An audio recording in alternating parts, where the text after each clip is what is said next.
நம்ம RSS, BJP, சனாதனம், ஆரியம், பெண்ணுரிமை, சமூக நீதி, பகுத்தறிவுன்னு பேசிக்கிட்டு இருக்கோம். இன்னொரு பக்கம் வந்துகிட்டு புதுச்சேரியில போய் நின்னுகிட்டு திமுக அரசே என்று பேசக்கூடிய கோமாளிகளோடு நமக்கு சண்டை கிடையாது. இந்த ஒரு படத்துல சிவகார்த்திகேயன் படம் நினைக்கிறேன், ஒரு அம்மா சொல்ல ஓரமா போய் விளையாடுங்கப்பா அப்படின்னு 2 பேரை கழட்டி விட்டு போவாங்க. இந்த மாதிரி இவங்க எல்லாம் ஓரமா விளையாடட்டும். நம்ம சண்டை ஆரியத்தோடு, பார்ப்பனியத்தோடு, பிஜேபி என்ற ஆக்டோபஸ் கரத்தோடு, RSS என்ற அழிவு சித்தாந்தத்தோடு அதை எதிர்த்து நடைபெறக்கூடிய இந்த சண்டையில் நேற்றைக்கு முதல்வர் பிஜேபிக்கு அச்சத்தை கொடுத்திருக்கிறார். அண்ணன் உதயநிதி ஸ்டாலின் அமித்ஷாவுக்கு அச்சத்தை கொடுத்திருக்கிறார். 1,30,000 இளைஞர்கள் அல்ல, 1,30,000 நிர்வாகிகளை காட்டி இந்த படை இருக்கிறது, வடக்கு மண்டலமும் திராவிட முன்னேற்ற கழகத்தின் கோட்டை என்பதை காட்டி இருக்கிறார்கள். இன்னைக்கு வரவங்க போறவங்க எல்லாம் கேள்வி கேட்கிறாங்கல்ல, திமுக என்ன செஞ்சுச்சுன்னு. திமுக என்ன செஞ்சுச்சுன்னா 1901ல பிரிட்டிஷ் எடுத்த சர்வேல படிச்சவங்க எத்தனை பேர், எழுத தெரிஞ்சவங்க எத்தனை பேர்னா 1% கீழே. சுதந்திர இந்தியாவில் படித்தவர்கள், எழுத தெரிந்தவர்கள் எத்தனை பேர்னா 15% கீழே. நம்மை விட அன்னைக்கு முன்னேறிய மாநிலமா பீகார் இருந்துச்சு. பீகாரை விட பஞ்சம் பட்டினியில தமிழ்நாடு இருந்துச்சு சுதந்திர இந்தியாவில். 75 ஆண்டு காலத்தில் திமுக என்ற இந்த கட்சி ஆரம்பித்து 50 ஆண்டு கால இந்த திராவிட ஆட்சியில் கலைஞர் என்ற முதல்வர் கொண்டு வந்த திட்டம், இன்றைக்கு முத்துவேல் கருணாநிதி ஸ்டாலின் என்ற முதலமைச்சர் அவருடைய சீரிய ஆட்சியில் கொண்டு வந்த திட்டத்தால் பஞ்சம் பட்டினியில் நம்பர் 1 இருந்த மாநிலம் இன்றைக்கு இந்தியாவில் கல்வியில் நம்பர் 1 என்ற இடத்தை எட்டி இருக்கிறோம். இது எப்படி நடக்கும்? ராயபுரத்துல யாராவது சாமியார் வந்து நைட்டு முட்டைய மந்திரத்தை தேய்ச்சி விட்டாருன்னா வந்துருமா? ஒரு எலும்புச்சம்பளத்தை உருட்டி விட்டா வந்துருமாக்கா? இல்ல ஏதாவது இங்க உட்கார்ந்து நைட்டு யாகம் நடத்தினோம்னா வந்துருமா? யாகத்தால் வராது, மந்திரத்தால் வராது, முட்டனால வராது, எலும்புச்சம்பளத்தால வராது. பெரியார், அண்ணா, கலைஞர் வகுத்த கொள்கையில் அப்படியே இருப்பேன் என்று சொல்லக்கூடிய முதல்வர் தளபதி ஸ்டாலின் அவர்களால் நடந்தது.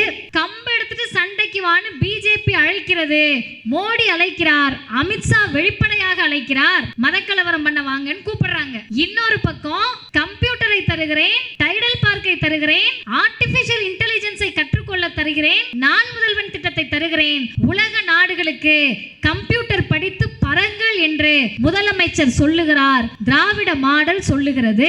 இருக்கின்ற இடத்தை காட்டி இங்கு கலவரம் வேண்டுமா, கல்வி வேண்டுமா என்று கேட்டால் கல்வியின் பக்கம் நிற்கக்கூடியவர்கள் தமிழ்நாட்டு மக்கள். திருப்பரங்குன்றத்துல விளக்கேத்தணுமா, உங்க வீட்டுல அடுப்பெரியணுமான்னு கேட்டா எங்க வீட்டுல நல்லா அடுப்பெரியட்டும், அப்புறம் விளக்க பத்தி யோசிப்போன்னு சொல்லக்கூடியவர்கள் தமிழ்நாட்டில் அரசியல் புரிந்த தாய்மார்கள். ஒரு முறை மதக்கலவரம் ஒரு பகுதியில நடந்துட்டா பெரு நிறுவனங்கள் அங்க வந்து இன்வெஸ்ட் பண்ண மாட்டாங்க. உங்க பிள்ளைங்களை மனசுல வச்சுட்டு கேளுங்க, குஜராத்தில் மதக்கலவரம் நடந்தால் பெரு நிறுவனங்கள் அங்க இன்வெஸ்ட்மெண்ட்டுக்கு வர தயாரா இருக்க மாட்டாங்க. தமிழ்நாட்டிலேயே பெரிய நிறுவனங்கள், உலக நிறுவனங்கள் வந்து தொழில் முதலீடு செய்யறாங்கன்னு சொன்னா தமிழ்நாடு அமைதி பூங்காவாக இருக்கின்ற வரைதான் நம்ம பிள்ளைகளுக்கு வேலை வாய்ப்பு. இந்த வேலை வாய்ப்பை கெடுக்கணும்னு பிஜேபி மோடி அரசு கெடுக்க நினைக்கிற போது ஒத்தாளா நின்னு ஒருத்தர் சண்டை போட்டுக்கிட்டு இருக்காரு. பதவியை காலி பண்ணுவோம் நாங்க, ஈடி அனுப்புவோம் நாங்க, தேர்தல் கமிஷனையே அவங்க இன்னைக்கு விலைக்கு வாங்கணும்னு சொன்னாலும் இந்த முதலமைச்சர் சொல்லுகிறார், பதவி பறிபோனாலும் பரவாயில்லை, நான் இருக்கின்ற வரை பிஜேபி கொண்டு வரக்கூடிய எந்த திட்டத்தையும் ஏற்றுக்கொள்ள முடியாது. எப்படிங்க பிஜேபியோட கூட்டணி வச்சவங்க தமிழ்நாட்டு மக்கள் அதிமுகவை இனிமே எப்படி ஏத்துப்பாங்க? உங்களுக்கு என்ற அடையாளம் இருக்கிறதா? அண்ணா திராவிட முன்னேற்ற கழகமாக இருந்த வரைக்கும் உங்களுக்கு அடையாளம் இருந்தது. அது அமித்ஷா திராவிட முன்னேற்ற கழகமாக மாறி 4 வருஷம் ஆயிடுச்சு. அமித்ஷாவையும் தமிழ்நாடு ஏற்றுக்கொள்ளாது. அமித்ஷா திராவிட முன்னேற்ற கழகமாக மாறி இருக்கக்கூடிய அதிமுகவையும் தமிழ்நாடு ஏற்றுக்கொள்ளாது. மதிவதனியாக நிற்கிறேன் என்று சொல்லுவதை விட திராவிடர் கழகத்தினுடைய பிரதிநிதியாக நிற்கிறேன். அதையெல்லாம் தாண்டி பெரியாரை படித்த பெண்ணாக நிற்கிறேன். இங்க இருக்கக்கூடிய தாய்மார்களுடைய பிரதிநிதியாக நான் நிற்கிறேன். இங்க இருக்கக்கூடிய எங்க அம்மா, எங்க அக்கா, படித்த பெண்கள், படித்து கொண்டிருக்கக்கூடிய பெண்கள், உங்கள் வீட்டில் இருக்கக்கூடிய பெண்களில் ஒருவராக தான் நான் இந்த இடத்தில் இருக்கிறேன். அதனால் சொல்லுகிறேன், மேடையில் என்னனாலும் பேசலாம், எங்களுக்கே அது சங்கடத்தை கொடுக்குதுன்னா ஒரே ஒரு காரணம் தான். இப்போ ராயபுரம்லையோ இல்லை இங்கே ஏதோ தெருவில் 2 அண்ணனுங்க சண்டை போடுறாங்கன்னு வச்சுக்கோங்கக்கா. யாரோ 2 அண்ணனுங்க, நம்ம வீட்டு அண்ணனா இருக்கலாம், எதிர்த்த வீட்டு அண்ணனா இருக்கலாம், எங்கள் வீட்டு அண்ணனா கூட இருக்கலாம். 2 ஆண்கள் சண்டை போட்டுட்டு இருப்பாங்க. உச்சபட்சமாக ஒரு ஆண் இன்னொரு ஆணை கொச்சைப்படுத்தணும்னு சொன்னால் அவங்க அம்மாவை சொல்லி தான் கொச்சைப்படுத்துவாங்க. இப்போ பெண்கள் பெண்களுடைய உறுப்பை சொல்லிதான் நீ ஒருத்தரை கொச்சப்படுத்தணும்னு சொன்னா நாங்கள் அவ்வளவு கேவலமானவர்களா? பெண்களை தாழ்த்தி தான் நீ ஒரு ஆண் சண்டை போடணும்னா அந்த சொற்களை ஒழிப்போம்னு சொல்லுவது பெரியாரியல் மூலமாக நான் கற்ற பாடம், நாங்கள் கற்ற பாடம். அதனால் ஒருமையில் பேசுவதையோ அவசொற்களையோ பெண்களை குறிக்கக்கூடிய சொற்களையோ நான் ஆதரிப்பது கிடையாது. அதை முதலிலேயே நான் பதிவு செய்து விடுகிறேன். ஏன்னா யூடியூப் சேனலில் வந்திருக்க காரணமே அண்ணன் பேசின ஒரு வார்த்தையை போட்டு நான் அதுக்கு பதில் சொன்னனா இல்லையா? பிரச்சனை இங்கே எனக்கும் அவருக்கும் இல்லை. திமுகவா பிஜேபியா என்றால் திராவிட முன்னேற்ற கழகம்தான் வெல்ல வேண்டும் என்பதற்காக தான் இந்த பிரச்சாரம். ரெண்டாவது விஷயம், பெண்களுக்கு எப்படி இருக்கணும் பெண் அப்படின்னு கேட்டால், இங்கே அம்மாமார்களை பார்க்குறேன், நமக்குள்ளே ஒரு கூச்சம் இருக்கும். அப்படிதானம்மா? கேட்டால் டக்குன்னு பதில் சொல்ல மாட்டோம், சிரிப்போம், கூச்சப்படுவோம். ஆண்களுக்கு பதிலே தெரிலனாலும் தெரிஞ்ச மாதிரியே உட்காந்துருப்பாங்க. அதுதான் நமக்கும் அவங்களுக்கும் வித்தியாசம். அப்படி தானே தோழர்? படித்து பொண்ணுங்கள்லாம் இருக்கீங்க, அப்படி தானேப்பா? நம்ம எப்படின்னு கேட்டால், கூட்டத்துலேருந்து ஒரு கேள்வி கேட்டால் உடனே நம்ம தயங்கணும்னு ஆண்கள் நினைப்பாங்க. அப்படிலாம் தயங்க முடியாது. ஆண்களுக்கு வீரம் இருக்குன்னு சொன்னால் பெண்ணுக்கும் அது இருக்கணும்னு சொன்ன தலைவர் அறிவுலக பேராசான் தந்தை பெரியார். அவரை படித்த காரணத்தினால் ஆண்மை என்று ஒன்று இருந்தால் அது ஆணுக்கானது மட்டும் கிடையாது, பெண்ணுக்கும் உண்டு என்ற தத்துவத்தின் மூலமாக வந்திருக்கிறேன். அந்த தத்துவத்தில் நின்று சொல்லுகிறேன், கருத்து இல்லைன்னா நம்ம ஒருமையில் பேசலாம். திராவிட முன்னேற்ற கழகத்தில் இருக்கக்கூடிய அளவிற்கு கருத்தியல் தெளிவு அதிமுகவுக்கு கிடையாது, பிஜேபிக்கு இல்லவே இல்லை. புதிதாக வரக்கூடிய கட்சி கிலோ எவ்வளவுன்னு கேட்பாங்க. அதனால் கருத்தியல் இல்லாதவர்கள் அவச்சொற்களை கையில் எடுக்கட்டும். நம்மிடத்தில் பேசி தீர்க்க முடியாத அளவிற்கு கொள்கை இருக்கிறது, அதை முன்னிலைப்படுத்தி பேசுவோம் என்ற உறுதியை சொல்லி தொடங்குகிறேன். அருமை, பாதி பேருக்கு புரியலையா நான் என்ன சொன்னேன்னு? எல்லாருக்கும் புரிஞ்சிச்சு. சரி, அருமை சகோதரர்களே, சகோதரிகளே, தோழர்களே, ராயபுரத்தில் இருக்கக்கூடிய மாற்று சிந்தனையாளர்கள் யாராவது நின்று இந்த நிகழ்ச்சியை கேட்கலாம். எதற்காக அண்ணன் உதயநிதி ஸ்டாலின் அவர்களுக்கு பிறந்த நாள் விழா? நவம்பர் 27 அவருடைய பிறந்த நாள் முடிஞ்சிருச்சு. நவம்பர் 27 முடிந்த பிறந்த நாளை ராயபுரம் பகுதியில் மட்டுமல்ல, மாவட்ட பொறுப்பாளராக அண்ணன் ஆர்டி சேகர் அவர்கள் அவருக்கு ஒதுக்கப்பட்டிருக்கக்கூடிய 3 தொகுதிகளிலும் டிசம்பர் இறுதி வரை நடத்துகிறார். அண்ணன் மட்டும்தான் நடத்துகிறாங்களான்னா இல்லை, தமிழ்நாடு முழுவதும் அண்ணன் உதயநிதியுடைய பிறந்த நாளை கொண்டாடுகிறார்கள். ஏங்க கொண்டாடணும், எதுக்கு கொண்டாடணும்னா, நான் ரொம்ப தெளிவாக சொல்லுகிறேன், கலைஞருடைய பேரன் அப்படின்றதுக்காக நம்ம கொண்டாடலாமா? இதை தான் மற்றவங்க எல்லாம் சொல்லிட்டாங்களேன்னு நீங்கள் நினைக்கலாம். கலைஞருடைய பேரன்னா அவருடைய மற்ற பேரன்களுக்கும் இதே அளவுக்கு விழா கொண்டாடணும்ல. இப்போ கலைஞரின் பேரன் என்பதற்காக அல்ல, முதல்வரினுடைய பிள்ளை என்பதற்காகன்னு கேட்டால் அதுவும் கிடையாது. ஏன்னா இப்போ பேசினவங்கெல்லாம் முதல்வரின் மகன் முதல்வரின் மகன்னு சொல்லியா பேசணும்? இல்லை, அதுக்காகவும் இல்லை. துணை முதல்வருக்காகவா? இல்லை. இளைஞரணி செயலாளருக்காகவா? இல்லை. எங்களை போன்ற கருஞ்சட்டைகள், முற்போக்காளர்கள் அண்ணன் உதயநிதி ஸ்டாலினை தூக்கி பிடித்து மனமுவந்து கொண்டாடுவதற்கு ஒரே ஒரு காரணம்தான். அது என்ன காரணம்னு கேட்டால், இங்கே அம்மாமார்கள் இருக்கீங்க, இங்கே யார் எல்லாம் கணவனை இழந்தவர் அப்படின்றத உங்களை பார்த்து நான் மட்டும் இல்லை யாருனாலும் கண்டுபிடிச்சிடலாம். அப்படி தானேங்கய்யா?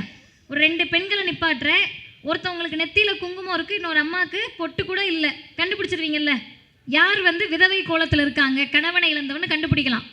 ஆண்கள் நல்லா கேட்டுக்கங்க, இளைஞர்கள் நல்லா கேட்டுக்கங்க. இந்த கூட்டத்தில் இருக்கக்கூடிய யாரோ ஒரு ஆண், நீங்கள் யாரை வேணால் சொல்லுங்கள், அவருக்கு கல்யாணம் ஆயிடுச்சா இல்லையான்னு கண்டுபிடிக்க முடியாது. அவருக்கு வீட்டுக்காரம்மா உயிரோடு இருக்காங்களா இல்லையான்னு கண்டுபிடிக்க முடியாது. வீட்டம்மா இறந்த பிறகு அவர் 2வது கல்யாணம் பண்ணியிருக்காரான்னு கண்டுபிடிக்க முடியாது. இப்போ இது என்ன? என்னைக்காவது நம்ம யோசிச்சிருக்கோமாம்மா? என்னப்பா இவருக்கு வீட்டம்மா செத்தா அடுத்த நாள் புது மாப்பிள்ளை ஆயிடுறாரு. 15 வயசுல 16 வயசுல இங்கே இருக்கக்கூடிய எங்கள் பாட்டி கல்யாணம் பண்ணி வச்சுருப்பாங்க. வீட்டுக்காரர் 60 வயசுல இருந்திருப்பாரு, கல்யாணம் ஆகி 1 மாதத்துல இறந்துருப்பாரு. 15 வயசு 16 வயசுல விதவை கோலத்தோடு இருந்திருப்பாங்க. இவங்களுக்கு விதவை கோலம் 60 வயசுல மனைவி செத்தாலும் 61வது வயசுல ஒரு புது மாப்பிள்ளை. இது என்ன கணக்கு? இதை யார் சொன்னது? யாராவது சட்டம் போட்டாங்களா? பெண்கள் இப்படி இருக்கணும்னு சட்டம் இருக்கா? இல்லை வீட்டு வந்து சொன்னாங்களா பாட்டி? இல்லை இல்லை. இப்போ யார் இதை உருவாக்குனதுன்னா, இந்த உருவாக்கியதற்கு பெயர் சனாதனம். எங்கள் பெண்களை இழிவுபடுத்தக்கூடிய சனாதனத்தை ஒழிப்பேன் என்று சொன்னதால் அண்ணன் உதயநிதி ஸ்டாலினை தூக்கி பிடித்து கொண்டாடுகிறோம், உச்சி முகர்ந்து கொண்டாடுகிறோம். அதே நேரத்தில் இங்கே இருக்கக்கூடியவர்களை நான் பார்க்கிறேன். அம்மா வந்து கருப்பு சேலை கட்டியிருக்காங்க, நான் கருப்பு சட்டை. எங்கள் 2 பேர்த்துக்கு இருக்க ஒரே வித்தியாசம், அவங்களுக்கும் எனக்கு ஒரே ஒரு வித்தியாசம்தான். அவங்க சாமிக்காக கருப்பு சேலை கட்டியிருக்காங்க, நான் ஐயா ராமசாமி பெரியாருக்காக கருப்பு போட்டிருக்கேன். அவ்வளோதான் வித்தியாசம். ஏன் கருப்பு அம்மாவை உறுத்தாது, அம்மா போட்டிருக்க மாலையும் கருப்பு சேலை என்னை உறுத்தாது. இங்கே ஐயா ஒருத்தர் வந்து உட்கார்ந்துருக்காரு தலையில் தொப்பியோட. அவர் முஸ்லீமாக இருக்காரு, எப்படி தலையில் தொப்பி போடலான்னு இங்கே மாலை போட்டிருக்க எங்கள் அண்ணனுக்கு உறுத்துமாண்ணே? யாராவது தொப்பி போட்டிருக்க இஸ்லாமியரை பார்த்தா உங்களுக்கு ஏன்னு தோணுமா? தோணாது. ஏன்னு கேட்டிங்கன்னா, அவரவர் மதம் அவரவருக்கு. அவர் இஸ்லாமியராக இருக்கனால நமக்கு ஏதாவது பிரச்சனையா? அம்மா மாலை போட்டிருக்கனால எனக்கு ஏதாவது பிரச்சனையா? நான் சாமி கும்பிடாதனால உங்கள் வீட்டில் ஏதாவது பிரச்சனையா? இப்போ தமிழ்நாடு எப்படிப்பட்ட மாநிலம்னு கேட்டால், அவர் மதத்தால் எனக்கு பிரச்சனை கிடையாது, என் மதத்தால் அவருக்கு பிரச்சனை கிடையாது, எந்த மதத்தை ஏற்றுக்கிறதுனால பிரச்சனை கிடையாது. எங்களுக்கு தேவை கல்வியும் வாழ்வியலும் நல்ல வாழ்வும் தான் என்று புரிந்து கொண்ட மாநிலம் தமிழ்நாடு. அந்த தமிழ்நாட்டில் சனாதனத்தின் பெயரை சொல்லிக்கொண்டு மோடி வந்தாலும் சரி, மோடியின் தாத்தாவே வந்தாலும் சரி, உங்களை வீழ்த்துவேன் என்று கருப்பு உடையோடு அண்ணன் உதயநிதி ஸ்டாலின் நிற்கிறார். அதனால் அவரை கொண்டாடி தீர்க்கிறோம். இப்போ இன்னொன்று, மங்களகரமான நிறம்னா என்னம்மா? ஏன் அம்மாக்கள்கிட்ட கேட்குறேன்னா, அவங்களுக்கு ஐயாக்களுக்கு பிரச்சனை கிடையாது. அவங்க என்ன சட்டை போட்டாலும் நீங்கள் தான் துவைக்கணும். அவருக்கு கழட்டி போட்டுட்டு துவைச்சிட்டியான்னு கேட்குற வேலை தான் இருக்கும். அப்படி தானேம்மா? இல்லை எங்கள் அண்ணனுங்க யாராவது திருந்தி இருந்தீங்கன்னா வாழ்த்துக்கள். அப்படிலாம் கிடையாதும்மா. நான் தான்மா என் துணியை துவைக்கிறேன்னா அது பெரிய சாதனைலாம் கிடையாது, இருந்தாலும் ஒரு வாழ்த்துக்களை வச்சுக்கோங்க. மங்களகரமான நிறம் என்னக்கா? மஞ்சளாக்கா? சரி, வேறக்கா? இப்படி வச்சுப்போம்மா, கருப்பை தவிர எல்லாம். இல்லை சொல்லுங்க. ஆமாம், அருமை சகோதரர்களே, குறிப்பாக பெண்களே, நம்மை பொறுத்தவரை மங்களகரமான நிறம்னா மஞ்சள், பச்சை, எல்லாமே, கருப்பை தவிர எல்லாமே. அபசகுணமான நிறம்னா சும்மா சொல்லுங்க, வருத்தப்பட மாட்டேன், கருப்பு தான். ஐயா ஒரு நிமிஷம் இருங்க, நீங்கள் ரொம்ப நேரமாக பேசிக்கிட்டு இருக்கீங்க, நாளைக்கு கூட்டம் போட சொல்கிறேன், மேடையில் ஏறி பேசுங்க. அபசகுணமான நிறம் என்னன்னு கேட்டால் கருப்பு தான். இந்த கருப்பை இப்போ நம்பிக்கை இருக்குது. எங்கள் அக்காமாரும் எங்கள் அண்ணன்மாரும் வீட்டில் பொண்ணுக்கு கல்யாணம் இல்லை பிறந்த நாள்னு வச்சுக்கோங்க, பிள்ளை போயிட்டு ட்ரெஸ் எடுத்துகிட்டு வரும், சேலை. இன்றைக்கி கருப்பு கொஞ்சம் ஃபேஷனான நிறம் ஆயிடுச்சு. கல்யாணத்தில் கூட கொஞ்சம் பார்டரில் வரலாம், பொட்டு வச்ச மாதிரி இருக்கலாம் அப்படின்னு பிள்ளைங்க ஆசைப்படுது. வாங்கிட்டு வந்தோடனே நீங்கள் என்ன சொல்லுவீங்கன்னா, புள்ளி தான் இருக்கும் கருப்பில். ஐயோ கருப்பாடி நல்ல நாள் அதுமா கட்டுவேன், அடுத்த வாரம் கட்டிக்க சொல்லுவீங்கல்லம்மா, சிரிக்கிறீங்க. இது இயல்பு. தமிழ்நாடு மட்டுமல்ல, பெரும்பான்மை நம்பிக்கை கொண்ட பலருக்கு அது நம்பிக்கை. ஆனால் ஒன்று தெரிஞ்சுக்கங்க, காவிதான் எங்களுடைய நிறம் அப்படின்னு பிஜேபி டிக்ளேர் பண்ணுறாங்க. காவிதான் எங்கள் நிறம் அப்படின்னு ஆர்எஸ்எஸ் சொல்லுது. அதே காவியுடையோடு இங்கே இருக்க அண்ணனும் அந்த காவியும் ஒன்று கிடையாது. இந்த காவி இஸ்லாமியர்களை மாம மச்சானா நினைக்கும். பிஜேபி ஆர்எஸ்எஸ் சொல்லக்கூடிய காவி இஸ்லாமியர்கள் மாட்டுக்கறி வச்சிருந்தா வெட்டும். இந்த காவியும் அந்த காவியும் ஒன்று கிடையாது. இது இந்துவுடைய காவி, அது இந்துத்துவவாதியுடைய காவி. நாம் யார் பக்கம் நிற்கிறோம்னா இந்த அண்ணன் பக்கம் நிற்கிறோம். இப்போ என்ன சண்டைன்னு கேட்டிங்கன்னா, இந்த காவி இருள். காவி பார்க்க வெளிச்சமாக இருக்கும், ஆனால் அது இருள். அந்த இருள் தான் பெண்களை படிக்கக்கூடாதுன்னு சொல்லிச்சு. அந்த இருள் தான் பெண்களுக்கு சொத்துல உரிமை இல்லைன்னு சொல்லிச்சு. அந்த இருள் தான் பிற்படுத்தப்பட்ட, மிகவும் பிற்படுத்தப்பட்ட, பட்டியலின உழைக்கக்கூடிய மீனவ சமூகத்தை சார்ந்தவர்கள் எல்லாம் படிக்கக்கூடாதுன்னு சொல்லிச்சு. அந்த காவி இருள் தான் நீலாம் படித்து என்ன கிழிக்க போறான்னு நம்மளை பார்த்து கேட்டுச்சு. அந்த காவி இருள் தான் பெண்கள் கணவனை இழந்தா விதவை கோலத்தில் இருன்னு சொல்லிச்சு. அந்த இருள் தான் இன்னைக்கு வந்து நம்மளை திரும்ப அப்பன் தொழிலை பார்க்க போன்னு சொல்லுது. அப்போ அந்த இருளை எதிர்த்து என்ன வேணும்? வெளிச்சம் வேணும். அது என்ன வெளிச்சமாக தமிழ்நாட்டில் இருக்கிறது என்று சொன்னால், 2000 ஆண்டு கால காவி இருளை நீக்கக்கூடிய வெளிச்சம் கருப்பாக தான் இந்த மண்ணில் இருக்கிறது. அந்த கருப்பு உடையை பிறந்தநாள் அன்னைக்கு கருப்பு போடலாமா தம்பி அப்படின்னு நீங்கள் வருத்தப்பட்டிருக்கலாம். நினச்சிங்களா? தலையாட்டுறீங்க. பிறந்தநாள் அப்பயே நம்ம நம்ம புள்ள போய் கருப்பு போடும் அப்படின்னு அண்ணன் உதயநிதி நீங்கள் நினைத்திருக்கலாம். ஆனால் அது என்ன தெரியுமா செய்தி? அவர் போட்ட கருப்பு உடை என்ன தெரியுமா செய்தி? இந்தியா முழுவதும் பாசிச பிஜேபி அதனுடைய ஆட்சி கட்டிலில் அமர்ந்திருக்கலாம், இந்தியா முழுவதும் பாசிச காவி இருள் சூழ்ந்திருக்கலாம், கேரளா வரை தொட்டிருக்கலாம், தமிழ்நாட்டுக்குள் நீங்கள் காலூன்ற முடியாமல் தடுத்து இந்த கருப்பு நிற்கும் என்பதற்கான அடையாளம் தான் அண்ணன் உதயநிதி ஸ்டாலின் அவர்கள் அவருடைய பிறந்த நாள் அன்று அணிந்த கருப்பு உடை. சரிதானம்மா? இப்போ அண்ணன் போட்ட தப்பு இல்லைல்ல, அவருக்கு நீங்கள் பாராட்டு தெரிவிக்கலாம்ல, பிரச்சனை கிடையாது. அடுத்து அவர் சொல்லக்கூடிய செய்திகள் என்ன? ஒரு மனிதரை இப்போ நாங்கள் இருக்கோம், அண்ணன் பேசினாங்க, இளைஞர்கள் நிறைய பேர் பின்னாடி உட்காந்துருக்கீங்க, சைடில் நிற்கிறீங்க, நீங்களாம் ஏன் அமைதியாக உட்காந்து கேட்குறீங்க தெரியுமா? நீங்கள் மட்டும் இல்லை, தமிழ்நாடு முழுவதும் இதை விட பெரிய கூட்டம் நடத்தினாலும் ஏன் திமுக கூட்டம் அமைதியாக நடக்குது? நேற்று 1,30,000 நிர்வாகிகள் வந்த ஒரு கூட்டம், யாரும் மேலே ஏறல, கம்பியில் ஏறல, யாரும் பெருசாக சண்டை போட்டு முட்டி மோதி வாகனத்துக்குள்ளே போய் சாகலை. ஏன் கட்டுக்கோப்பாக நடக்குதுன்னு கேட்டால், திமுக என்பதால், திராவிடத்தை ஏற்றுக்கொண்டதால், திராவிட சித்தாந்தத்தை ஏற்றுக்கொண்டதால் அப்படின்னு நம்ம 100% சொல்ல முடியாது. ஏன்னு கேட்டால், வந்த இளைஞர்கள் எல்லாரும் பெரியாரையும் அண்ணாவையும் கலைஞரையும் படிச்சுட்டு வந்தவங்களா தான் இருக்கணும்னு இல்லை. திமுக பிடித்து கலைஞர் பிடித்து கூட வந்திருக்கலாம், திமுகவை பிடிக்கும் முதல்வரை பிடிக்கும் கூட அந்த இளைஞர்கள் வந்திருக்கலாம். இருந்தாலும் ஏன் கட்டுக்கோப்பாக நடக்குதுன்னா, நான் சொல்கிறது நல்லா கவனிச்சிங்கன்னா புரியும். வரக்கூடிய கூட்டம் முத்துவேல் கருணாநிதி ஸ்டாலின் என்ற முதலமைச்சரையோ அண்ணன் உதயநிதி ஸ்டாலினையோ பேசக்கூடிய எங்களையோ பார்க்க வந்த கூட்டம் அல்ல, கேட்க வந்த கூட்டம். எப்படி ஆடுவார் தெரியுமா படத்தில்? எப்படி காமெடி பண்ணுவார் தெரியுமா? எப்படி எங்கள் அண்ணன் டூப்பை வச்சு ஸ்டண்ட் போட்டு அடிதடி பண்ணுவார் தெரியுமா? எங்கள் அண்ணன் டூப்பை வச்சு எப்படி மேலேருந்து கீழே குதிப்பார் தெரியுமா? எங்கள் அண்ணன் ஸ்டண்ட் போட்டு எப்படி ஹீரோயினை காப்பாற்றுவார் தெரியுமா?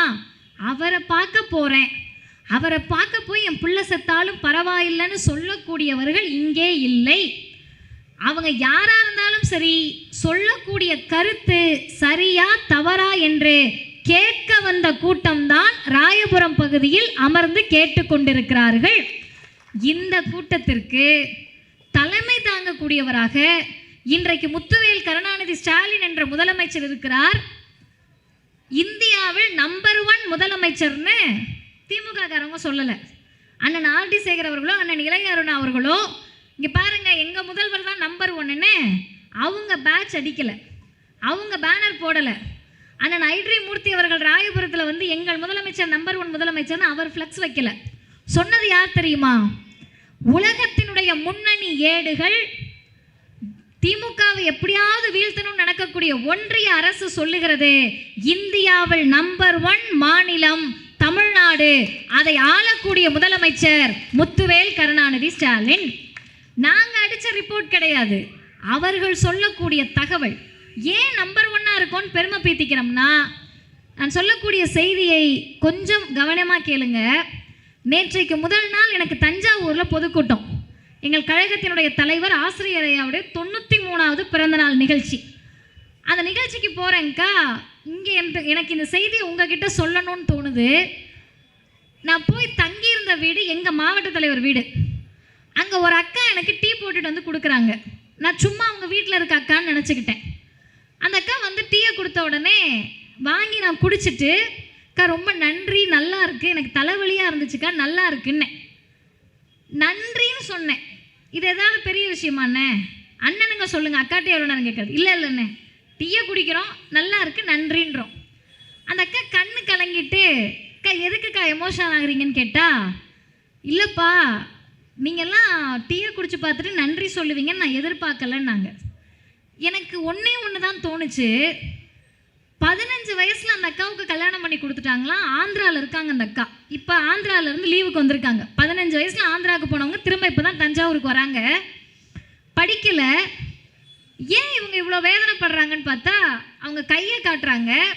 நான் பொய் சொல்ல முடியாது, அந்த நிகழ்ச்சியும் ரெக்கார்ட் ஆகிருக்கு. கையில் இடது கையில் இங்கேருந்து இங்கே வரைக்கும் நெருப்பில் சுட்ட காயம். என்ன காயம்னு கேட்டால், கணவன் மாமனார் இவங்கெல்லாம் அவங்களை எப்படி கொடுமைப்படுத்துவாங்கன்னா, சிகரெட்டை புகைச்சிட்டு அதை சூடு வச்சுருக்காங்க அந்த அக்கா கையில். இன்னைக்கு தேதிக்கு அவங்க வயசு 40. 15 வயசில் அவங்க வீட்டில் இருக்க பொண்ணுங்களை மனசில் நினச்சிட்டு கேளுங்க. கல்யாணம் பண்ணி கொடுத்து டொமஸ்டிக் வைலன்ஸ், குடும்ப வன்முறை, கையெல்லாம் சூடு. அப்போ தான் நான் நினச்சிக்கிட்டேன், வாழ்நாளில் அந்த அக்கா முதல்ல போட்டு கொடுத்த டீ மதிவதனிக்கு கிடையாது, லட்சக்கணக்கான டீ அவங்க வீட்டுக்காக போட்டிருப்பாங்க. அப்படி தான் என்ன, காலையில் ஒரு டீ, ராத்திரி ஒரு டீ, திடீர்னு நைட்டு அரசியல் பேசுனீங்கன்னா அப்போ டீ கொண்டு வந்து கொடுக்கணும். அப்படி தான் காப்பி கொடுக்கணும். கொடுக்கறதெல்லாம் எங்கள் அம்மா மாதிரி, எங்கள் அக்கா மாதிரி, என் தங்கச்சி மாதிரி எல்லாம் டீயை கொடுத்த பிறகு குடிச்சிட்டு சக்கரை பத்தலைன்னா ஏன்டி சக்கரை போடலைன்னு கேட்பாங்க.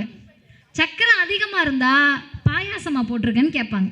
நல்லா இருந்தால் வாழ்க்கையில் ஒரு முறை கூட நல்லா இருக்குமான்னு சொன்ன ஆண்களை நீங்கள் பார்த்துருப்பீங்களான்னு எனக்கு தெரில. பார்த்துருக்கீங்களா? இல்லை. பார்த்துருந்தா மகிழ்ச்சி. இப்போ நான் யோசித்தேன், மதிவதனி நன்றி சொன்னது அந்த அக்காவுக்கு செய்தி இல்லை. லட்சக்கணக்கான முறை டீ போட்டு கொடுத்துருக்கேன். அதற்கெல்லாம் கிடைத்த பரிசு குடும்ப வன்முறை. முதல் முறையாக நம்ம டீக்கு ஒரு பிள்ளை நன்றி சொல்லுதுன்னு அந்த அக்காவினுடைய ஆனந்த கண்ணீர். அதுவும் செய்தி கிடையாது.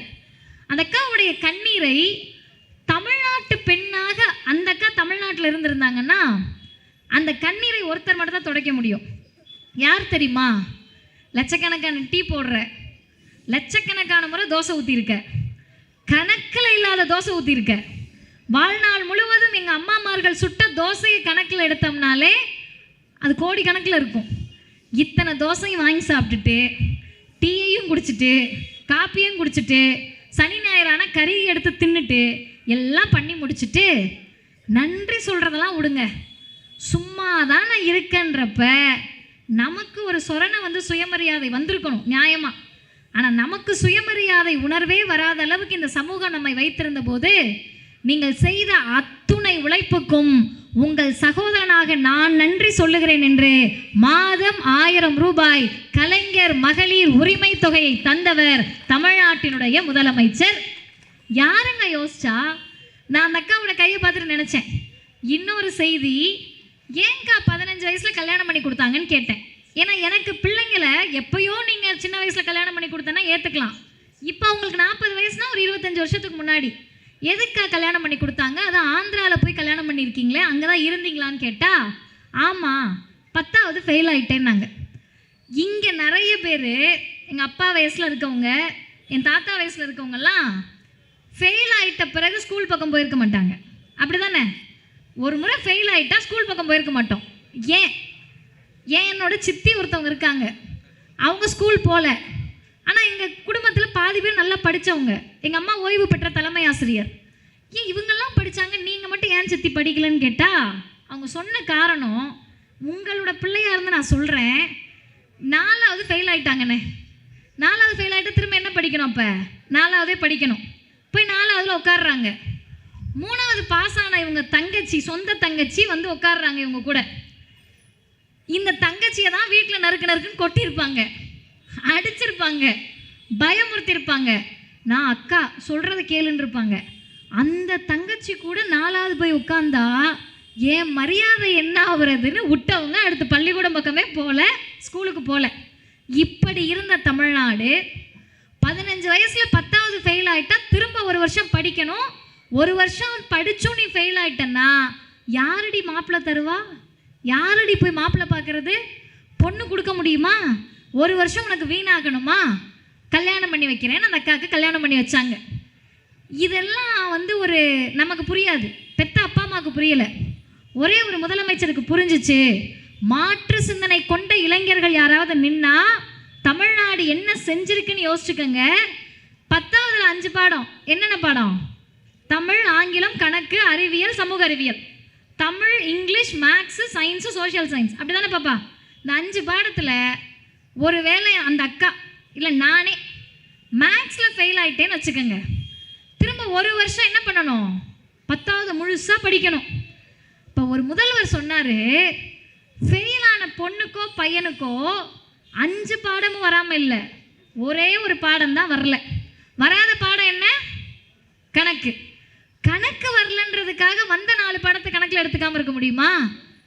திரும்ப ஒரு வருஷம் படிக்க வேண்டாம், அடுத்த ஜூன் மாதமே அந்த பிள்ளைங்க ஒரு பாடத்தை எழுதட்டும், ஜூலையில் ரிசல்ட் வரட்டும், ஆகஸ்ட் மாதம் எந்த தடையும் இல்லாமல் கல்வி கற்கட்டும் என்று சப்ளிமெண்டரி எக்ஸாமை கொண்டு வந்த முதலமைச்சர் முத்தமிழறிஞர் டாக்டர் கலைஞர். அந்த அக்கா தமிழ்நாட்டில் இருந்து கலைஞர் ஆட்சியிலிருந்து ஜூன் மாதம் அந்த அக்கா தேர்வு எழுதி பாஸ் ஆகியிருந்தாங்கன்னா கையில் சிகரெட் சூடு கிடையாது, கல்யாணம் என்ற கொடுமை கிடையாது, குடும்ப வன்முறை கிடையாது. அந்த அக்கா சொன்னாங்க, நல்லா படிப்பேன்ப்பா, படிக்க வச்சுருந்தாங்கன்னா படிச்சிருப்பேன். சாதாரண சாதையை தமிழ்நாடு செய்யலைங்க. இன்னைக்கு வர்றவங்க போகிறவங்கெல்லாம் கேள்வி கேட்குறாங்கல்ல, திமுக என்ன செஞ்சிச்சுன்னு. திமுக என்ன செஞ்சிச்சுன்னா 1901 பிரிட்டிஷ் எடுத்த சர்வேல படித்தவங்க எத்தனை பேர், எழுத தெரிஞ்சவங்க எத்தனை பேர்னா 1% கீழே. சுதந்திர இந்தியாவில் படித்தவர்கள் எழுத தெரிந்தவர்கள் எத்தனை பேர்னா 15% கீழே. நம்மை விட அன்னைக்கு முன்னேறிய மாநிலமாக பீகார் இருந்துச்சு. பீகாரை விட பஞ்சம் பட்டினியில் தமிழ்நாடு இருந்துச்சு சுதந்திர இந்தியாவில்.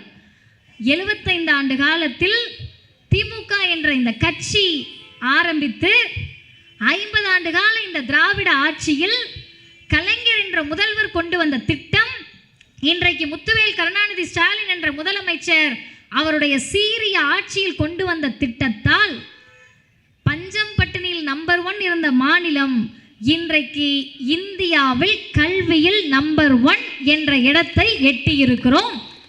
இது எப்படி நடக்கும்? ராயபுரத்தில் யாராவது சாமியார் வந்து நைட்டு முட்டையை மந்திரத்தை தேய்ச்சி விட்டாருன்னா வந்துருமா? ஒரு எலும்புச்சம்பளத்தை உருட்டி விட்டா வந்துருமாக்கா? இல்லை ஏதாவது இங்கே உட்காந்து நைட்டு யாகம் நடத்தினோம்னா வந்துருமா? யாகத்தால் வராது, மந்திரத்தால் வராது, முட்டைனால வராது, எலும்புச்சம்பளத்தால் வராது. பெரியார், அண்ணா, கலைஞர் வகுத்த கொள்கையில் அப்படியே இருப்பேன் என்று சொல்லக்கூடிய முதல்வர் தளபதி ஸ்டாலின் அவர்களால் நடந்தது. கல்வியை பெற்றுவிட்டோம். வேலை வாய்ப்பு நம்மக்கிட்ட வந்து என்ன சொல்லுவாங்கன்னா, தமிழ்நாடு நாசமாக போயிடுச்சுன்னு வாங்க. ஆனால் இன்னைக்கு தேதிக்கு ஒன்றிய அரசு என்ன தெரியுமா சொல்லுது? இந்தியாவில் பொருளாதாரத்தில் நம்பர் 1 மாநிலம் திராவிடம் ஆளும் தமிழ்நாடு, திராவிட மாடல் ஆளும் தமிழ்நாடு. இந்த பொருளாதார வளர்ச்சினால எங்களுக்கு என்னங்க பயன்? அதான் நம்ம கேள்வியாக இருக்கும். அண்ணனுங்களுக்கு அதான கேள்வியாக இருக்கும். இதனால் நமக்கு என்ன பயன்னு கேட்டால், உங்கள் பிள்ளைங்க படித்து முடிக்கும், படித்து முடிச்சுட்டு வேலைக்கு போகும், வேலைக்கு போய் வரி கட்டுறாங்க, அந்த வரி தமிழ்நாட்டின் பொருளாதாரமாக சுழல்கிறது. இது இல்லை செய்தி. 2 பேருக்கு சண்டை நடக்குது. ஒரு சண்டை கம்பை எடுத்துகிட்டு சண்டைக்கு வான்னு கூப்பிடுற சண்டை, இன்னொரு சண்டை கம்ப்யூட்டரை கொடுக்குற வேலைக்கு வான்ற சண்டை. கம்பை எடுத்துட்டு சண்டைக்கு வான்னு பிஜேபி அழைக்கிறது, மோடி அழைக்கிறார், அமித்ஷா வெளிப்படையாக அழைக்கிறார், மதக்கலவரம் பண்ண வாங்கன்னு கூப்பிடுறாங்க. இன்னொரு பக்கம் கம்ப்யூட்டரை தருகிறேன், டைடல் பார்க்கை தருகிறேன், ஆர்டிஃபிஷியல் இன்டெலிஜென்ஸை கற்றுக்கொள்ள தருகிறேன், நான் முதல்வன் திட்டத்தை தருகிறேன், உலக நாடுகளுக்கு கம்ப்யூட்டர் படித்து பரங்கள் என்று முதலமைச்சர் சொல்லுகிறார். திராவிட மாடல் சொல்லுகிறது. அருமை பெற்றோர்களே, ராயபுரம் பகுதி வாழ் பொதுமக்களே, நீங்கள் எந்த கட்சியிலனா இருக்கலாம், அதிமுகவில் இருக்கலாம், பிஜேபியில் இருக்கலாம், ஆனால் பெத்த பிள்ளைக்கு அப்பா அம்மா தானே. அப்பா அம்மாவா இருந்து என்ன யோசிப்பீங்க? உங்கள் பிள்ளை கம்பெடுத்துட்டு சண்டைக்கு போகணுன்னு யோசிப்பீங்களா? கம்ப்யூட்டரை வச்சு வேலை பார்க்கணுன்னு யோசிப்பீங்களா? கம்பெடுத்துட்டு சண்டைக்கு போகணுன்னு நினச்சா நீங்கள் பிஜேபியை, அதிமுகவை ஆதரிக்கலாம். என் பிள்ளை படிச்சுட்டு டிப்டாப்பாக கம்ப்யூட்டரை வேலை பார்க்கணும்னு நினச்சா நீங்கள் மனசாட்சியோடு உளச்சான்றோடு ஆதரிக்க வேண்டிய ஒரே கட்சியாக திராவிட முன்னேற்ற கழகமும் தமிழ்நாட்டினுடைய முதலமைச்சர் தளபதி ஸ்டாலினாக தான் இருப்பார்கள். இன்னும் 2 செய்திகளோடு நான் நிறைவு செய்கிறேன். இன்னைக்கு இப்போ நான் பேசிக்கிட்டு இருக்க இந்த நிமிஷம் அமித்ஷா சொன்ன செய்தியை சொல்லுகிறேன். பீகாரை ஆட்சியை பிடித்து விட்டோம், அடுத்து தமிழ்நாடு இலக்குன்னு சொல்கிறாங்க. ஒன்றும் வேண்டாம், சும்மா கற்பனை பண்ணுவோம். திமுக தோற்பதாலோ முதல்வராக மீண்டும் தளபதி ஸ்டாலின் வராமல் விட்டாலோ அவங்களுக்கு ஒரு நட்டமும் கிடையாது. இப்போ என்ன ஆக போகுது? திமுகவில் தோல்வி அடைவதால் என்ன ஆக போகுது? தோல்வியவே பார்க்காத கட்சியா? இல்லைங்க, அது கிடையாது கணக்கு. ஒன்றே ஒன்று தான் கணக்கு. திமுகவை ஆதரிக்கிறோம் என்று சொன்னால், இந்த கட்சி தான் மீண்டும் ஆட்சிக்கு வர வேண்டும் என்று சொன்னால், அது நம்மை போன்ற பலருடைய சுயநலம். நான் படிச்சிட்டேன், நான் நல்ல வேலையில் இருக்கேன், நான் நிம்மதியாக இருக்கேன், ஏன் அடுத்த தலைமுறை நிம்மதியா இருக்கணும்னா அடிமை அதிமுகவும் வேண்டாம், ஆதிக்க பாசிசமான பிஜேபியும் வேண்டாம், திராவிட முன்னேற்ற கழக ஆட்சி வேண்டும் என்பது தமிழ்நாட்டு மக்களுடைய நலம் சார்ந்தது. இவர்களை தூக்கி பிடிக்கிறோம் என்று சொன்ன உடனேயே என்னங்க இது அது என்று கேள்வி கேட்க முன்வரிசையில் வரக்கூடிய யாராவது ஒருவர், இவர்களை நோக்கி கை காட்டக்கூடிய யாராவது ஒருவர் அடிமையாக தன்னுடைய வாழ்க்கையை வாழ்வதற்கு தயாராகிவிட்ட எடப்பாடி பழனிசாமியை நோக்கி கேள்வி கேட்டார்களா? திருப்பரங்குன்றம் சர்ச்சை நான் உங்ககிட்ட சொல்ல வேண்டாம், நீங்க ரொம்ப அறிவார்ந்தவர்கள். குறிப்பாக வட சென்னைக்கு வந்து பேசுறோம்னாலே என்ன நிம்மதியோடு வருவோம்னா எல்லா அரசியலும் தெரிந்தவர்கள் இந்த ராயபுரம் பகுதி வாழ் பொதுமக்களாக எப்போதும் இருந்திருக்கிறீர்கள். ஏன் கேட்டால், நான் திருப்பரங்குன்றத்தை பற்றி அண்ணன் இளையராஜா நான் பேசுகிறப்ப சும்மா திருப்பரங்குன்றம்னு சொல்லிட்டு போகிறாரு. ஏன்னா நேற்றுக்கு நான் ஒரு ஊரில் ஒரு கூட்டம் பேசினேன், எந்த ஊர்னு சொல்லலை. அங்கிருந்தவங்கள்ட்ட கேட்டால் பல பேத்துக்கு தெரில. ஆனால் முன்வரிசையில் உட்காந்துக்கிட்டு மாலை போட்டிருக்க அம்மா தெரியும் தெரியும்னு தலையாட்டினாங்க. அந்த அளவிற்கு அரசியல் புரிதல் இருக்கக்கூடியவர்கள் இந்த பகுதி மக்கள். நீங்கள் யோசிங்க, இப்போ எனக்கு முன்னாடி பேசினவங்கெல்லாம் திட்டமாக பட்டியலிட்டாங்க. அண்ணன் சொன்னார் கலைஞர் என்னெல்லாம் செஞ்சாருன்னாரு. இப்போ நான் மேடையில் வந்து நின்றுட்டு கலைஞர் கல்விக்காக செய்தது, முதல்வர் கொடுத்த காலை உணவு, புதுமை பெண் திட்டம், தமிழ் புதல்வன் திட்டம், நான் முதல்வன் திட்டம், கலைஞர் மகளிர் உரிமை தொகை, விடியல் பயண திட்டம், இது இல்லாமல் அம்பேத்கர் தொழில் முன்னோடி திட்டம், இத்தனை வேலை வாய்ப்பை உருவாக்கியிருக்கோம், இத்தனை தொழில் முதலீடெல்லாம் எடுத்திருக்கேன்னு பேசுனா நியாயம் இருக்கா இல்லையா? நியாயம் இருக்கு. இதே பிஜேபியும் அவங்களோடு இன்னைக்கு இருக்க அதிமுகவும் என்ன பேசிக்கிட்டு இருக்காங்க? அயோத்தியில் ராமர் கோவிலை கட்டியதை போல திருப்பரங்குன்றத்தில் விளக்கேற்றுவோம். நாட்டுக்கு தாங்க பிரச்சனை. நான் வெளிப்படையாக கேட்குறேனே, சாமி கும்பிட்ற எங்கள் அண்ணன்மார் இருக்கீங்கல்ல, இந்துக்கள் இருக்கீங்கல்ல, உங்ககிட்ட ஒரு இடத்த காட்டி பள்ளிக்கூடம் வேணுமா கோவில் கட்டணுமா என்னக்கா சொல்லுவீங்க? நேர்மையாக சொல்லுங்க. பள்ளிக்கூடம் தானே கேட்பீங்க. அதுதான் தமிழ்நாடு. இருக்கின்ற இடத்தை காட்டி இங்கு கலவரம் வேண்டுமா கல்வி வேண்டுமா என்று கேட்டால் கல்வியின் பக்கம் நிற்கக்கூடியவர்கள் தமிழ்நாட்டு மக்கள். திருப்பரங்குன்றத்தில் விளக்கேற்றணுமா, உங்க வீட்டில் அடுப்பெரியணுமான்னு கேட்டா எங்க வீட்டில் முதல் நல்லா அடுப்பெரியட்டும் அப்புறம் விளக்க பத்தி யோசிப்போன்னு சொல்லக்கூடியவர்கள் தமிழ்நாட்டில் அரசியல் புரிந்த தாய்மார்கள். ஆமாவா இல்லையா? இன்னைக்கு அதை வச்சு அரசியல் பண்றேன்ட்டு வந்தா நம்ம ஒரே ஒரு கேள்விதான் கேட்குறோம். நீ கோவில் கட்டு, குடமுழக்கு நடத்து, என்னனாலும் நடத்து, ஆனால் அதுக்காக ஒரு கலவரம் பண்ணணும்னு தமிழ்நாட்டில் வந்தேன்னா, இஸ்லாமியர்களுக்கு எதிராக கலவரம் நடத்தினா இஸ்லாமியர்கள் கேள்வி கேட்பதற்கு முன்னால் மாலை போட்ட காவி வேட்டியிருக்க கட்டியிருக்க எங்கள் அண்ணனும் கருப்பு சேலை கட்டியிருக்க எங்கள் அக்காவும் முன்வரிசையில் நின்று இஸ்லாமிய சகோதரர்களை காத்து நிற்பார்கள். அதுதான் தமிழ்நாட்டினுடைய மதச்சார்பற்ற தன்மை. இந்த மதச்சார்பற்ற தன்மையை குழி தோண்டி புதைப்பதால் பிஜேபி என்ன சாதிக்க நினைக்குது? என்ன தெரியுமா சாதிக்க நினைக்குது? ஒரு முறை மதக்கலவரம் ஒரு பகுதியில் நடந்துட்டா பெரு நிறுவனங்கள் அங்கே வந்து இன்வெஸ்ட் பண்ண மாட்டாங்க. உங்கள் பிள்ளைங்களை மனசில் வச்சுட்டு கேளுங்க, குஜராத்தில் மதக்கலவரம் நடந்தால் பெரு நிறுவனங்கள் அங்கே இன்வெஸ்ட்மெண்ட்டுக்கு வர தயாராக இருக்க மாட்டாங்க. தமிழ்நாட்டிலேயே பெரிய நிறுவனங்கள், உலக நிறுவனங்கள் வந்து தொழில் முதலீடு செய்கிறாங்கன்னு சொன்னால் தமிழ்நாடு அமைதி பூங்காவாக இருக்கின்ற வரை தான் நம்ம பிள்ளைகளுக்கு வேலை வாய்ப்பு. இந்த வேலை வாய்ப்பை கெடுக்கணும்னு பிஜேபி மோடி அரசு கெடுக்க நினைக்கிற போது ஒத்தாளா நின்று ஒருத்தர் சண்டை போட்டுக்கிட்டு இருக்காரு. பதவியை காலி பண்ணுவோம் நாங்க, ஈடி அனுப்புவோம் நாங்க, தேர்தல் கமிஷனையே அவங்க இன்னைக்கு விலைக்கு வாங்கணும்னு சொன்னாலும் இந்த முதலமைச்சர் சொல்லுகிறார், பதவி பறிபோனாலும் பரவாயில்லை, நான் இருக்கின்ற வரை பிஜேபி கொண்டு வரக்கூடிய எந்த திட்டத்தையும் ஏற்றுக்கொள்ள முடியாது. இன்னொரு பக்கம் இந்தியாவில் எத்தனையோ துணை முதல்வர்கள் இருக்கிறார்கள். இந்திய வரலாற்றில் இதுவரைக்கும் ஆதிக்க சக்திகளுடைய சனாதனத்தை ஒழிப்பேன்னு சொன்ன முதல் துணை முதல்வர் அண்ணன் உதயநிதி ஸ்டாலின் தான். இத்தனையும் செய்து கொண்டிருக்கக்கூடிய நேரத்தில் புதுசாக யார் யாரோ வராங்க, அவங்களெல்லாம் நம்ம பொருட்படுத்தவே வேண்டாம். நான் ரொம்ப வெளிப்படையாக சொல்கிறேன். ஏன் தெரியுமா? நம்ம போட்டுக்கிட்டு இருக்க சண்டை பெரிய சண்டைன்னு நம்ம காமெடி பண்ணிகிட்டு இருக்கல, 100 வருஷ போராட்டம் இது. இங்கே நாங்கள் நின்று பேசுகிறோம், மேடையில் ஏறினா 100 வருட போராட்டம்.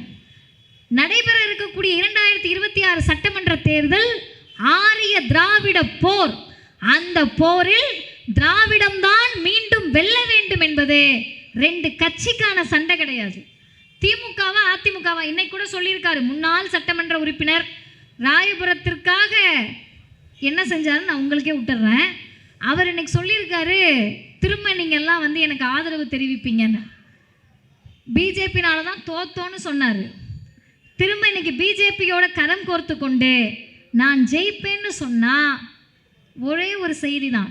ராயபுரம் மக்கள், ராயபுரம் பகுதியில் வாழக்கூடிய மக்கள் தெளிவோடு இருக்கிறார்கள். மீண்டும் இங்கே திராவிட முன்னேற்ற கழகம் தான் வெல்லும் என்பதில் மக்கள் தெளிவாக இருக்கிறார்கள். எப்படிங்க பிஜேபியோட கூட்டணி வச்சவங்கள தமிழ்நாட்டு மக்கள் அதிமுகவை இனிமே எப்படி ஏற்றுப்பாங்க? உங்களுக்கு என்ற அடையாளம் இருக்கிறதா? அண்ணா திராவிட முன்னேற்ற கழகமாக இருந்த வரைக்கும் உங்களுக்கு அடையாளம் இருந்தது. அது அமித்ஷா திராவிட முன்னேற்ற கழகமாக மாறி 4 வருஷம் ஆயிடுச்சு. அமித்ஷாவையும் தமிழ்நாடு ஏற்றுக்கொள்ளாது. அமித்ஷா திராவிட முன்னேற்ற கழகமாக மாறி இருக்கக்கூடிய அதிமுகவையும் தமிழ்நாடு ஏற்றுக்கொள்ளாது. இந்த சண்டையில நம்ம RSS, பிஜேபி, சனாதனம், ஆரியம், பெண்ணுரிமை, சமூக நீதி, பகுத்தறிவுன்னு பேசிக்கிட்டு இருக்கோம். இன்னொரு பக்கம் வந்துக்கிட்டு புதுச்சேரியில போய் நின்றுக்கிட்டு திமுக அரசே என்று பேசக்கூடிய கோமாளிகளோடு நமக்கு சண்டை கிடையாது. இந்த ஒரு படத்தில் சிவகார்த்திகேயன் படம்னு நினைக்கிறேன், ஒரு அம்மா வந்து சொல்ல, ஓரமாக போய் விளையாடுங்கப்பா அப்படின்னு 2 பேரை கழட்டி விட்டு போவாங்க. இந்த மாதிரி இவங்கெல்லாம் ஓரமாக விளையாடட்டும். நம்ம சண்டை ஆரியத்தோடு, பார்ப்பனியத்தோடு, பிஜேபி என்ற ஆக்டோபஸ் கரத்தோடு, RSS என்ற அழிவு சித்தாந்தத்தோடு, அதை எதிர்த்து நடைபெறக்கூடிய இந்த சண்டையில் நேற்றைக்கு முதல்வர் பிஜேபிக்கு அச்சத்தை கொடுத்திருக்கிறார். அண்ணன் உதயநிதி ஸ்டாலின் அமித்ஷாவுக்கு அச்சத்தை கொடுத்திருக்கிறார். 1,30,000 இளைஞர்கள் அல்ல, 1,30,000 நிர்வாகிகளை காட்டி இந்த படை இருக்கிறது, வடக்கு மண்டலமும் திராவிட முன்னேற்ற கழகத்தின் கோட்டை என்பதை காட்டி இருக்கிறார்கள். சுயநலத்தோடு சொல்லி முடிக்கிறேன். எங்கள் கழக தலைவர் ஆசிரியர் சொன்னார், அடுத்த தேர்தலில் 2026 சட்டமன்ற தேர்தலில் திமுக வெல்லும், திமுக கூட்டணி வெல்லும், திராவிட மாடல் 2.0 ஆட்சிக்கு வரும். அவர்களுக்காக அல்ல, நமக்காக, நம் பிள்ளைகளுக்காக. அந்த சித்தாந்தத்தை தூக்கி பிடிக்கக்கூடிய துணை முதல்வர் அண்ணன் உதயநிதி ஸ்டாலின் அவர்களை கொண்டாடுவோம், கொண்டாடி தீர்ப்போம் என்று சொல்லி முடிக்கிறேன். வாய்ப்புக்கு நன்றி, வணக்கம்.